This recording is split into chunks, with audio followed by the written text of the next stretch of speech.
sad story of Mr. Bump. The trouble was that Mr. Bump just could not help having little accidents. If there was something for Mr. Bump to bump into, he'd bump into it all right. For instance, one morning when Mr. Bump went outside his house, he noticed that the chimney pot had come loose in a storm the night before. "I must fix that before it falls off," thought Mr. Bump to himself. And he hurried off to his garden shed to fetch a ladder.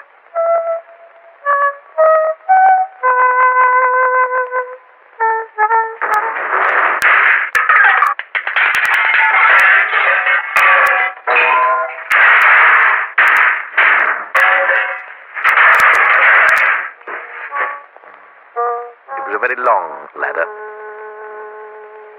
Mr. Bump walked up the garden path with the ladder on his shoulder. He turned the corner of the garden path. Crash went the living room window. "Oh dear," thought Mr. Bump. And he turned to see what had happened. Crash went the kitchen window behind him. "Oh dear," thought Mr. Bump again. And he rested the ladder against the wall of the house so that he could climb up onto the roof to mend the chimney pot. Crash went the bedroom window. So you can see how Mr. Bump had his little accidents. Mr. Bump had had many jobs, but somehow they never seemed to last very long. As soon as anything got lost, or broken, or splintered, chipped, or snapped, or cracked, or torn, or burst, or wrenched, or crunched, or split, or slit, guess who got the blame?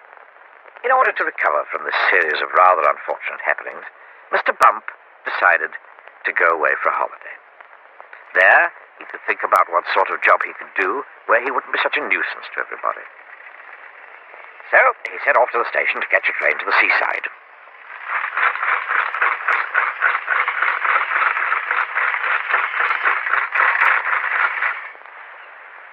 While Mr. Bump was on holiday, several things happened.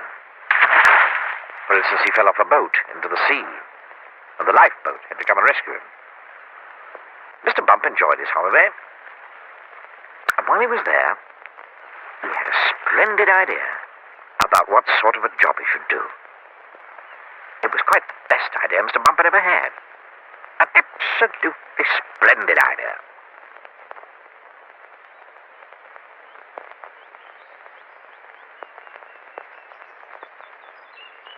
And now, Mr. Bump works happily for Mr. Barley, the farmer. Mr. Barley has a rather large apple orchard on his farm, and that's where Mr. Bump works.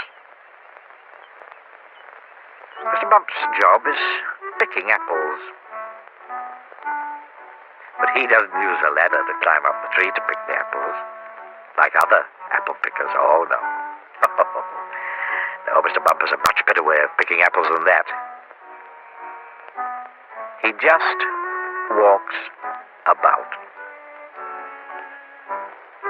And before long, Mr. Bump, being Mr. Bump, walks into a tree. Down falls an apple.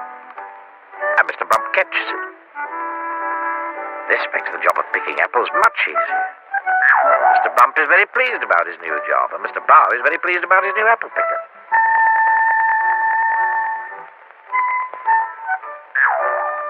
So, you see, the story of Mr. Bump isn't such a sad story after all, is it? This